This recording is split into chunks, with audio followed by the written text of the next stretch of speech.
वाञ्छाकल्पतरुभ्यश्च कृपा सिन्धुभ्येव च पतितानां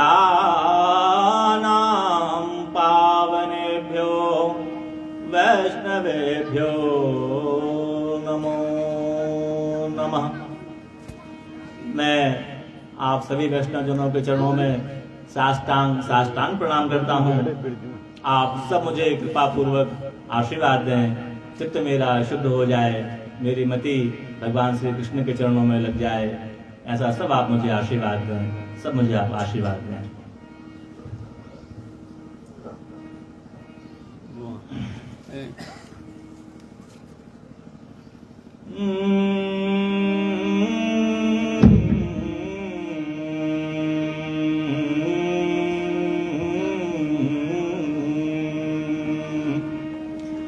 नमो विष्णुपादाय कृष्णपृष्ठाय भूतले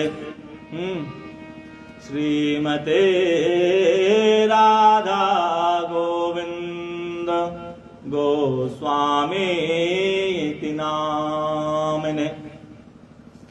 नमस्ते प्रभुपादिय देवम् गौरवाणी प्रचारिणे निर्विशेषा शून्यवादी ग्राम जन निस्तारिणे।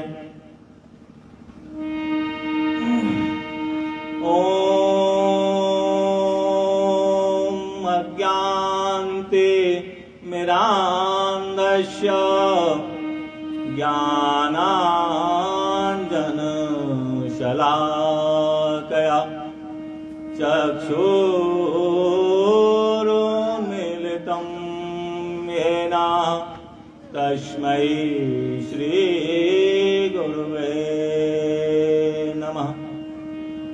श्रीचैतन्यमनोभीष्टं स्थापितं येन भूतले स्वयं रूपं कदा मह्यं ददाति स्वपदान्तिकम्। वन्देऽहं श्रीगुरो श्रीयुतपदकमलं श्रीगुरून् वैष्णवांश्च श्रीरूपं साग्रजातं सगण रघुनाथान्वितं तं सजीवम् साद्वैतं सावधूतं परिजन सहितं कृष्ण चैतन्य देवम्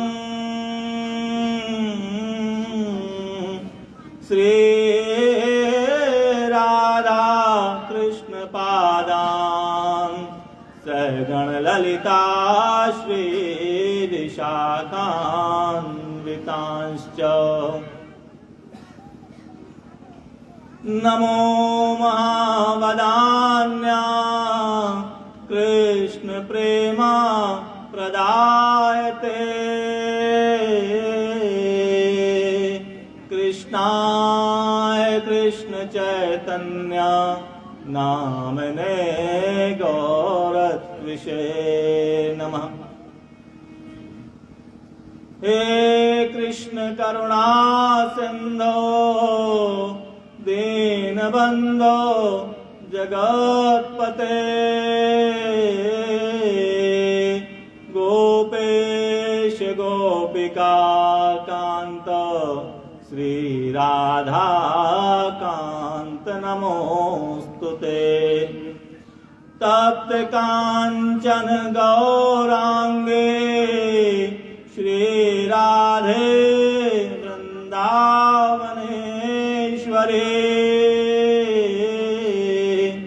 वृषभानु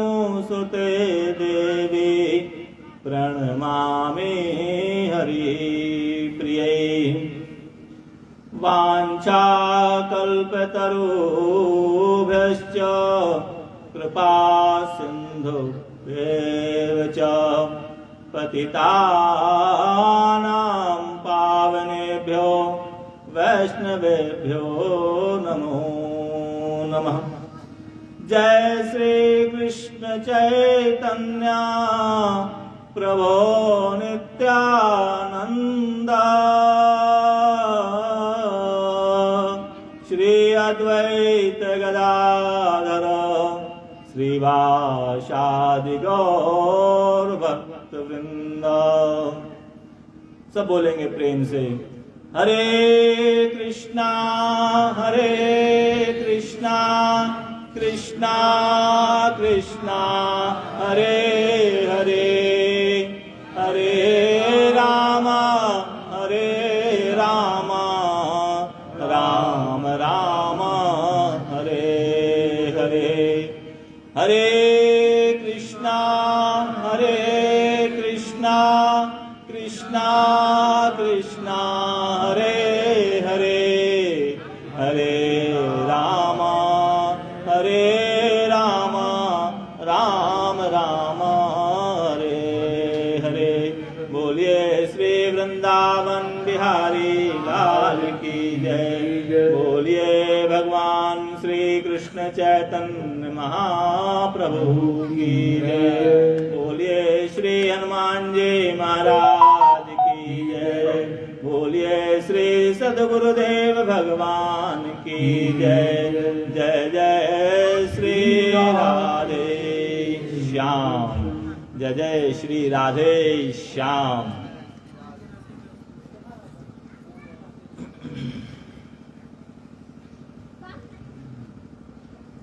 श्री हनुमान जी महाराज के चरणों में मैं साष्टांग प्रणाम करता हूँ। फिर श्री महाराज जी के चरणों में साष्टांग प्रणाम करता हूँ।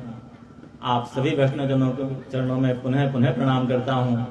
आप सब मुझे आशीर्वाद दें। मैं अब जो कुछ भी कहूँ उससे मेरा अपना भी कल्याण हो और आप सबका भी कल्याण हो। ऐसी ही कृपा सब मिलकर मुझे आशीर्वाद दें। राजा राम तुम छुपे क्यों बैठे हो? सामने आओ। तुम्हारे बिना तो कथा होगी नहीं। डांटेंगे किसको?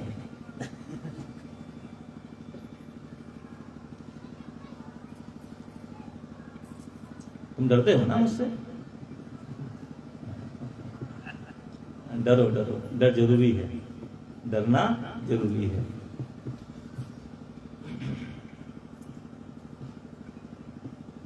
मैं कुछ कहूं उसके पहले थोड़ा सा मेरा परिचय है, वो आप जान लीजिए। मैं कौन हूँ, कहाँ से आ गया आपके गांव में, कैसे आ गया, क्यों आ गया। तो गलती कर दी, राजा राम ने मुझे बुला लिया यहाँ पर। जब आप मुझसे कभी नाराज हो जाएं किसी बात से, भरपूर राजा राम को पिटाई करना, क्योंकि सारा दोष राजा राम का ही है मुझे यहाँ बुलाने का। तो मेरे शरीर का भी एक परिचय है और फिर मेरा अपना भी एक परिचय है, तो दोनों मैं आपको दे दूं। मुझे सब कहते हैं आशीष कुमार मिश्रा। तो मेरे शरीर के पिता का नाम है श्री कुंज बिहारी मिश्रा और मेरा निवास सागर में है। और इसके बाद जो मेरा महत्वपूर्ण परिचय है वह यह है कि मेरे गुरु महाराज मुझे प्रेम से बोलते थे अभय कृष्ण दास, और मेरे गुरु महाराज श्रीमद राधा गोविंद दास गोस्वामी जी महाराज श्री वृंदावन में उनका निवास है। वहीं से वे सब पर कृपा करते रहते हैं। तो मुझ इस अधम पर भी उन्होंने कृपा की हुई है। तो ये हमारा परिचय हुआ और श्री महाराज जी से परिचय आप सबका है ही। तो ये एक विशेष संप्रदाय से संबंधित हैं श्री महाराज जी और मैं और आप, और भी आपके गांव में बहुत से लोग हो गए हैं अब। तो वह संप्रदाय है श्री गौड़ीय वैष्णव संप्रदाय। सब जानते हैं क्या ये नाम? बहुत लोग जानते होंगे और बहुत लोग नहीं भी जानते हैं ना। चलिए कोई बात नहीं, हम लोगों का काम ही है आपका आपसे परिचय कराना और आप किसके हैं उनसे आपका परिचय कराना। साधु, वैष्णव, ब्राह्मण, इनका ये लक्षण है कि वे संसार से अज्ञानता को दूर करें और समस्त संसार में ज्ञान को प्रकाशित करें। यही काम है ना ब्राह्मणों का, साधुओं का, वैष्णवों का। ठीक है कि जो बेचारे जीव संसार में निवास करते हैं, उनके पास में अवसर नहीं कि वे जान पाएं कि वे स्वयं कौन हैं और उनका अपना कौन है।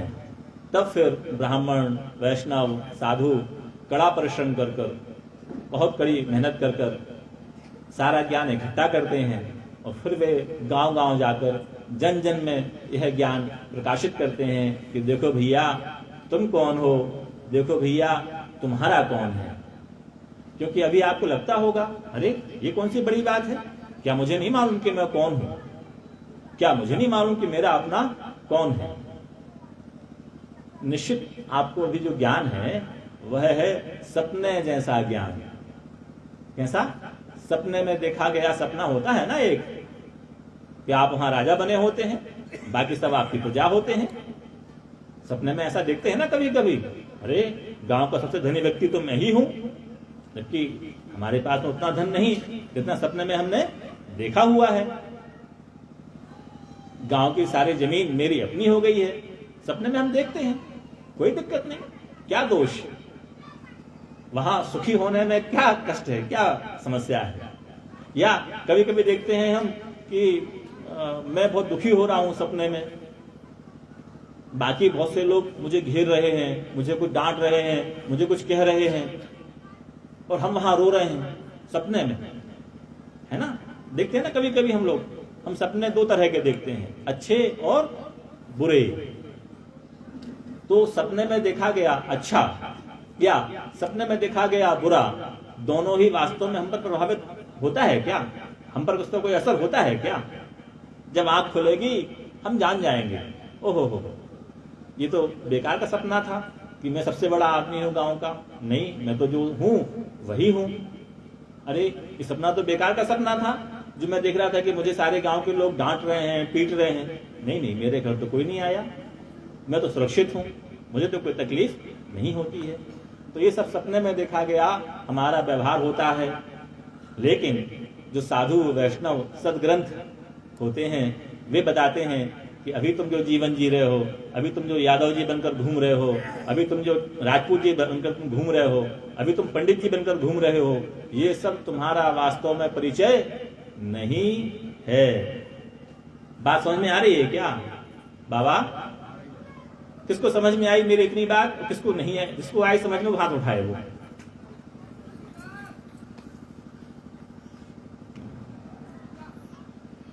क्योंकि कोई भी कथा, सत्संग व्यक्ति जो श्रोता होता है उसके स्तर से ही कही जाएगी, बुद्धि के स्तर से ही कही जाएगी कोई बात ना, ताकि उसके समझ में आ सके। पता पड़ा कि हम भैंस के आगे बीन बजा रहे हैं, सब सामने भैंस खड़ी हुई हैं और पंडित जी लगे बीन बजाने के लिए कि भैंसें नाचेंगी। अब भैंसें तो वही नाचने से, अब भैंसें नाचेंगी क्या बीन बजाने से? नाचती हैं? नहीं नाचती हैं, क्योंकि उन भैंसों को ज्ञान ही नहीं है कि क्या मधुर होता है और क्या कर्कश होता है। उन्हें मतलब होता है चारे से, भूसा से, खली से, चुनी और चापर से। उन्हें वो अच्छा मिल जाए, भैंसें स्वस्थ, भैंसें प्रसन्न। अब किसने कितनी मधुर बीन बजाई है, बांसुरी बजाई है, भैंसों को क्या लेना देना है। तो मैं आप सबको जांच भी रहा हूं, आप सबको मैं जांच रहा हूं कि मेरे सामने बैठा कौन है, किसको मैं क्या सुना रहा हूं और क्या सुनाऊं, है ना। यदि वो भैंसे वैसे होंगी तो डाला जाएगा खली, भूसा, चारा, और यदि कोई सुनने वाला होगा तो उसको उसके स्तर से वह बात सुनाई जाएगी, समझाई जाएगी। ऐसा होना चाहिए ना जी। तो आज ये मजगवा गांव में प्रथम दिवस है, तो श्री महाराज जी यहाँ बैठे हुए हैं। तो अब तो हमारी किसी की आवश्यकता तो नहीं थी महाराज जी के होने पर।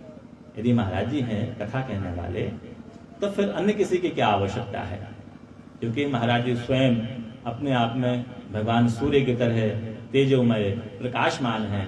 जब भगवान सूर्य का उदय होता है तब छोटे मोटे दीपक की आवश्यकता नहीं रह जाती है। क्या ये बात सही है? अरे सिर से कम से कम दे दो संकेत। सही है ना? हम रात में दीपक जलाते हैं क्योंकि उस समय भगवान सूर्य नहीं होते हैं, लेकिन जैसे भगवान सूर्य का उदय होता है तो जला हुआ दीपक भी हम बुता दे देते हैं, है ना, कि अब तो उसकी कोई आवश्यकता नहीं है। तो श्री महाराज जी बैठे हैं, वे भगवान सूर्य की तरह हैं और हम सब उनके बाद में छोटे छोटे से जुगनू दीपक हैं।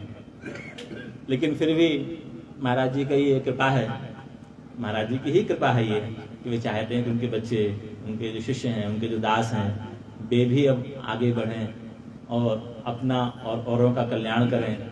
इसी भाव से महाराज जी ने यहाँ बैठाया हुआ है।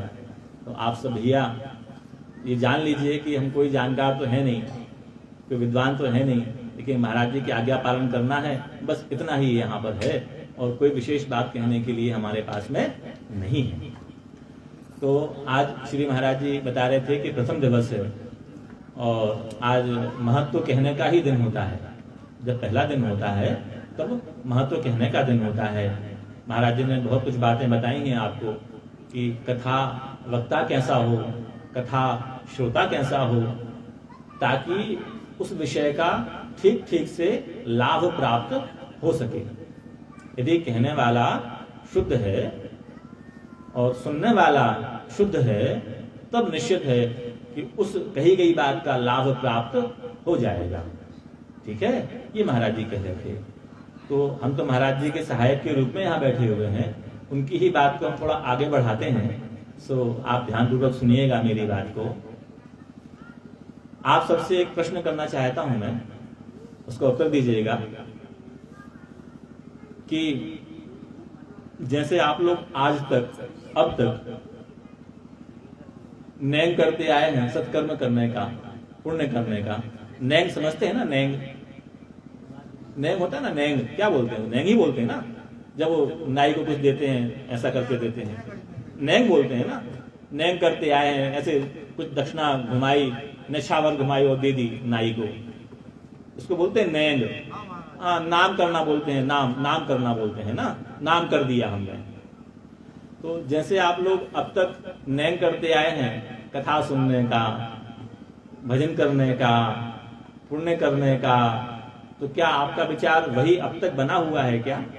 कथा जो करवा रहे हैं, चलो कथा करवा लो, चलो 2 घंटे बैठ लो, तो ऐसे जो नैंग अब तक किया है, फिर वही विचार है क्या नैंग करने का? कितने लोगों का विचार है कि नैंग करना है? हाथ उठाइए। अरे लाभ मिले ना मिले नैंग कर दो, नैंग कर दो। किसी का नहीं है? अरे बाप रे, इतने अच्छे लोग हैं यहाँ के क्या? इतने भले लोग बैठे हैं यहाँ पे क्या? क्या विचार है, क्या भावना है, क्यों कथा कराई है? क्या उद्देश्य कथा कराने का बताओ भैया। दाढ़ी वाले भैया आप बोलो। हाँ, क्यों कथा करा ली, क्यों बुलाया महाराज जी को यहाँ पर? क्या उद्देश्य रहा कथा कराने का? जैसे बंजर खेती है, हाँ, तो उसको कचड़ा अलग कर दे, फसल होने लगे। ऐसे जो अज्ञान आदमी है, कथा में ज्ञान होने लगे, सत्कर्म करे। जो माँ बाप स्टेशनों पे डरे हैं, इन्होंने भगाए। अच्छा, गौ सेवा करें, अच्छे कर्म करें, अपने जहाँ से यहाँ तो सुरक्षित चले जाएं। जैसे पानी की बूंद शुद्ध गिरा कीचड़ते हैं, जैसे अपने ऊपर कीचड़ से दूर रहो। हाँ, मतलब अंततः आपका मतलब है आत्म कल्याण करना, यही ना आपका उद्देश्य है जी। तो महाराज जी ने इसकी शुरुआत कर दी है आज। जानते हो कि वक्ता शुद्ध होना चाहिए, इसी कारण से महाराज जी ने आज नियम ले लिया है कि आपसे महाराज जी कभी याचना नहीं करेंगे पैसे के लिए ना, वस्तु के लिए आपसे महाराज जी कभी याचना नहीं करते थे और करेंगे नहीं कि भैया मुझे 51 रुपए 5000 रुपए दे दो, मुझे कुछ काम आ गया है। ठीक है, और ये तो उनका नियम पहले से था। आज उन्होंने एक नया नियम भी ले लिया है कि आप लोग कभी कभी दीनता पूर्वक, विनम्रता पूर्वक महाराज जी को कुछ भेंट दिया करते थे। तो महाराज जी ने नियम लिया हुआ है कि राम नाम कहकर, भगवत कथा कहकर, सत्संग कहकर आप लाख कोशिश करना मनाने की, तब भी महाराज जी आपका दिया गया उपहार, वस्तु, धन आदि स्वीकार नहीं करेंगे। तो अब जब महाराज जी शुद्ध ढंग से इस तरह से कथा कहेंगे तो निश्चित वह कथा प्रभावशाली होगी, और इतना प्रभावशाली होगी कि आपके जन्म जन्मांतर के जो पाप हैं, कष्ट हैं, दुख हैं, उनका नाश हो जाएगा, हो जाएगा, हो जाएगा। ये कथा वक्ता की कृपा से होने वाला है। समझो भैया, हम लोग बहुत भ्रम में जीवन जीते हैं। हमारा जीवन कई तरह से भ्रम में हम लोग जिए जा रहे हैं, जिए जा रहे हैं, जिए जा रहे हैं। सपने की तरह हम लोग जीवन को जिए जा रहे हैं। बहुत मूल्यवान समय, बहुत मूल्यवान जीवन, इसका हमारा नाश हो रहा है। पल प्रतिपल इसका नाश हो रहा है। बताओ, किसका जीवन अगला क्षण जब आएगा तो उन्नति कर रहा है या उसकी वृद्धि हो रही है? किसी का जीवन ऐसा हो रहा है क्या कि अब अगला जब कल दिन आएगा तो उसकी आयु बढ़ जाएगी? किसी की आयु बढ़ती है क्या? दिन खत्म होने पर उसकी आयु का नाश हो रहा है।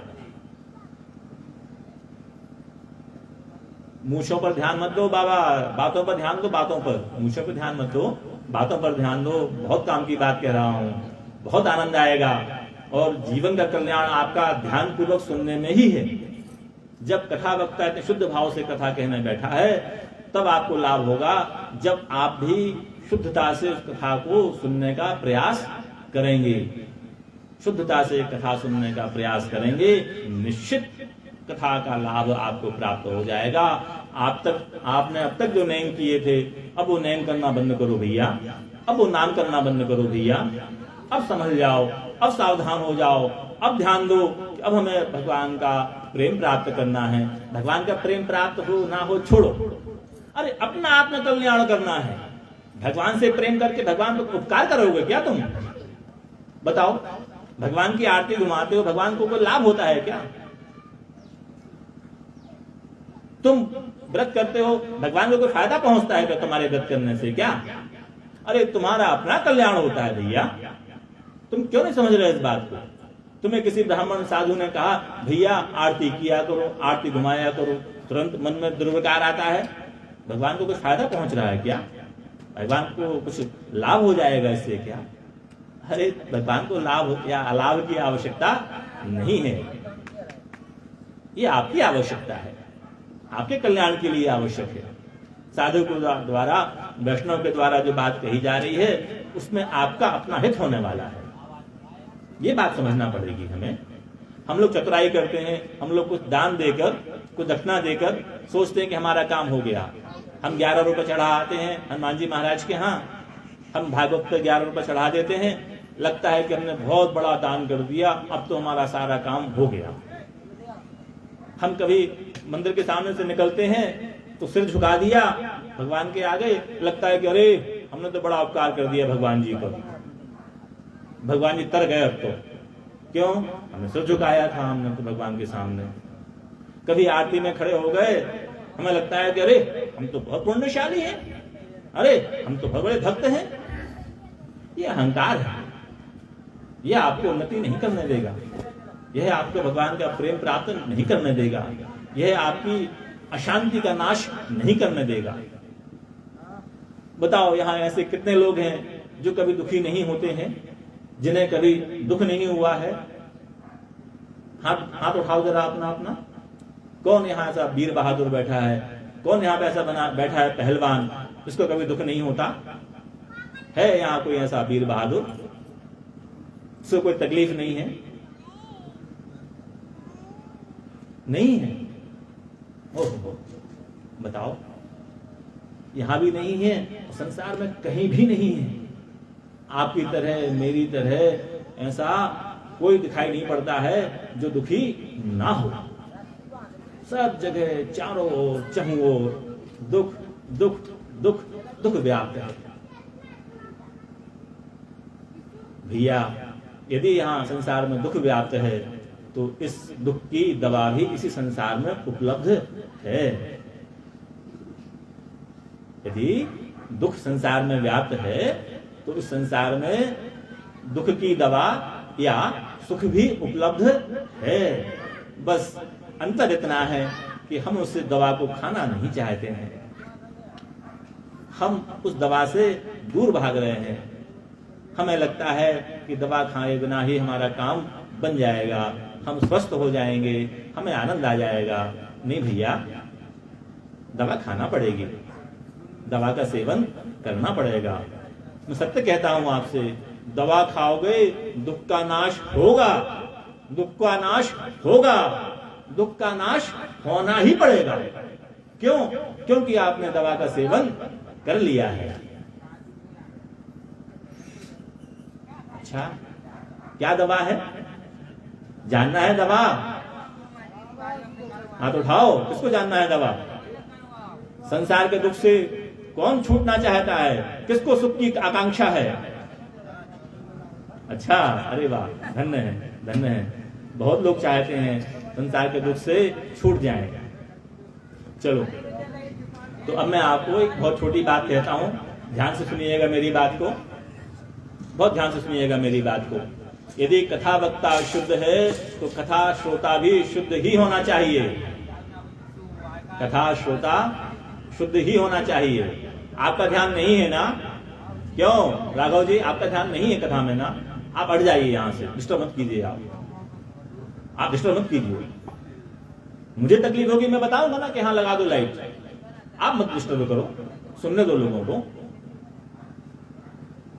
मत किया करो ये उपद्रव। ध्यान से सुनो बात को। क्षमा करें, क्षमा करें, श्री राधे, श्री राधे, श्री राधे, श्री राधे। तो मैं कह रहा था कि यदि कथा वक्ता शुद्ध है तो कथा श्रोता भी शुद्ध ही होना चाहिए, ताकि उस कथा का वास्तविक लाभ उसको भी प्राप्त हो सके। अब ध्यान से सुनिए, बहुत ध्यान से सुनिए मेरी बात को, कि अधिक भोजन करना, बार बार, ए पीछे वाले भैया, ओ पीछे वाले भैया, शांत रहो जरा। तो अधिक भोजन करना, बार बार भोजन करना, अशुद्ध भोजन करना, इसका दुष्परिणाम ये होता है कि सात्विक क्रियाएं हम नहीं कर पाते हैं, शुद्ध कार्य हम नहीं कर पाते हैं। क्यों? क्योंकि जो भोजन हमने किया है उसका प्रभाव हमारे शरीर पर होगा, है ना? दोष उससे बढ़ेगा, और दोष बढ़ने से हम जो शुद्ध कार्य करना चाहते हैं वह शुद्ध कार्य हम नहीं कर पाते। ठीक है? तो अब अगले 7 दिनों के लिए मैं आप सबसे हाथ जोड़कर, बहुत विनम्रता पूर्वक सबसे हाथ जोड़ के निवेदन करता हूं कि देखो भैया, यदि अपना कल्याण चाहते हो, कथा वक्ता शुद्ध मिल गया है, यदि थोड़ा सा शुद्धि का उपाय आप भी कर लेंगे, थोड़ा सा शुद्धि का उपाय आप भी कर लेंगे, निश्चित आपका कल्याण हो जाएगा। मैं आपको वचन देता हूं, मैं आपको वादा करता हूं, निश्चित आपका कल्याण हो जाएगा। अब करना यह है आपको कि हो सके अगले 7 दिन या अगले तो 6 दिन बचे हैं, तो अगले 6 दिन व्रत करना शुरू करो। क्या करना है? व्रत करना है। व्रती रहकर फिर भगवान नाम का जितना अधिक जप कर सकते हो, माला से, गाकर या मन से। बहुत यदि अच्छा काम करने में शर्म आती है, संकोच होता है ना, शर्म आती है राम नाम कहने में, कोई क्या कहेगा, अरे ये तो राम नाम कहता है, शर्म आती है, शर्मा जाते हैं, है ना? तो कोई बात नहीं, शर्माते रहना, लेकिन मन ही मन भगवान नाम का जप करते रहना भैया। यदि शर्म ना आती हो अच्छा काम करने में, हमें लगता है गाली देने में, तो यादव का गांव है तो गाली देने में सब बहादुर होंगे, यहाँ पर यादव जी यहाँ लोग हैं, यदि तो गाली देने में तो किसी को शर्म नहीं आती होगी, सब बड़े वीर बहादुर हैं, है ना? तो गाली देने में शर्म आपको आती नहीं है, भगवान नाम कहने में आपको शर्म आएगी, है ना? कोई बात नहीं भैया। तो कम से कम भगवान का नाम मन ही मन अपने कहते रहना। जितना ज्यादा भगवान का नाम ले सकते हो, खेत में, खलिहान में, भैंस चराते समय, दूध लगाते समय, दूध देने जाते उस समय, जितना ज्यादा भगवान के नाम का जप कर सको उतना ज्यादा भगवान के नाम का जप करते रहना। आहार यदि व्रत कर सकते हो, यदि पहलवान हो तो व्रत करना। उन 7 दिनों में जैसे व्रत किए जाते हैं वैसे व्रत करना, फलाहार लेकर दिन अपना व्यतीत करना।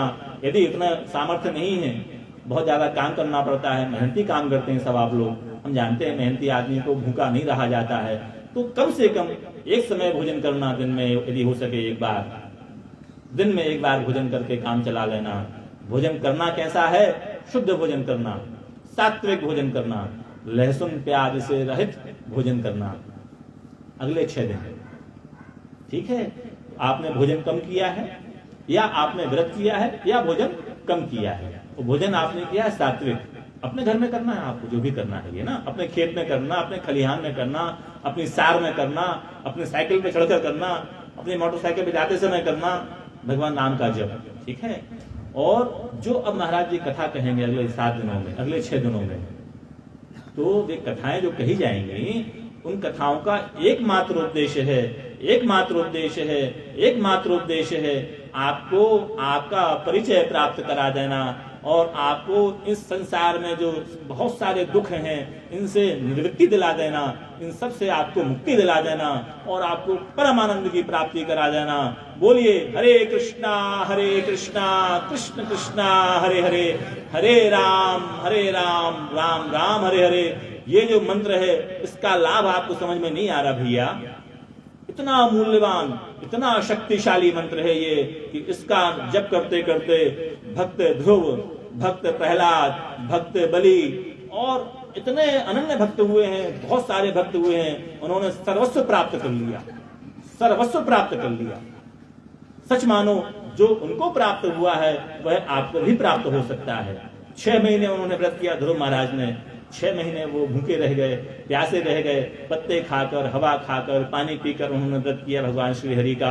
भगवान प्रसन्न हो गए और उन्हें जो लोक प्राप्त हुआ है वह आज भी विद्यमान है। ध्रुव लोक, ध्रुव तारा देखा है ना, ध्रुव तारा जिसका विवाह हो गया होगा उन सब ने ध्रुव तारा देखा होगा। पंडित जी जरूर दिखाते हैं ध्रुव तारा, देखो भैया ध्रुव तारा, और जो अविवाहित हैं उनको दिखाया जाएगा, है ना। तो एक ध्रुव तारा है, एक ध्रुव लोक है, उसका राज्य ध्रुव महाराज को 6 महीने व्रत पूर्वक भगवान का नाम का जप करने का फल के रूप में प्राप्त हो गया। तो केवल ध्रुव महाराज को ही केवल प्राप्त होना था क्या? नहीं, आप सबको भी वह ध्रुव लोक जैसा महान लोक प्राप्त हो सकता है। तो अब आप यदि हो सके तो व्रत कर कर या एक समय भोजन कर कर, शुद्ध सात्विक भोजन कर कर, भगवान की जो कथाएं कही जाने वाली हैं उनको आकर सुनना। सुन लिया, एक काम हो गया सुनना। अब इसके बाद में हर शब्द को, हर वाक्य को, हर कथा को, हर लीला को चिंतन करते रहना, याद करते रहना कि आज महाराज जी ने ये बात कही थी, आज महाराज जी ने ये बात कही थी। जो काम आपको करना है अपने खेत खलिहान में, सार में, भैंसों के साथ में, माताएं जो बैठी हैं वे अपनी रसोई में काम करें, अपने आंगन को बहारें, अपने सड़क को बहारें, अपने बच्चों के लिए भोजन पकाएं, लेकिन वो सब कार्य करते हुए अपने मन में जो आज कथाएं कही जा रही हैं उनका खूब ध्यान करके उनका स्मरण करते रहना, उनका स्मरण करते रहना।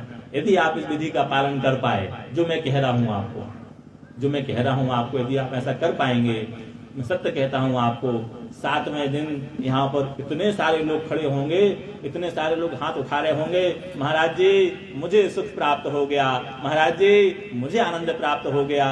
अभी आप में से किसी ने हाथ नहीं उठाया था कि मुझे तो, जब मैंने पूछा कोई यहाँ ऐसा व्यक्ति है जिसको सुख प्राप्त होता हो, आप में से कोई नहीं था यहाँ पर हाथ उठाने वाला। मैं आपको वचन देता हूँ 7वां दिन जब आएगा यहाँ पर आप सब लोग हाथ उठाकर कहने लगेंगे, महाराज जी मुझे आनंद प्राप्त हो गया, आज मुझे सुख प्राप्त हो गया, आज मैं जान गया कि क्या भजन होता है, क्या भक्ति होती है, क्योंकि यहाँ पर शुद्धता का प्रवेश हो गया है। कथावक्ता शुद्ध और आप भी शुद्ध। समझ में आ रही मेरी बात को ना?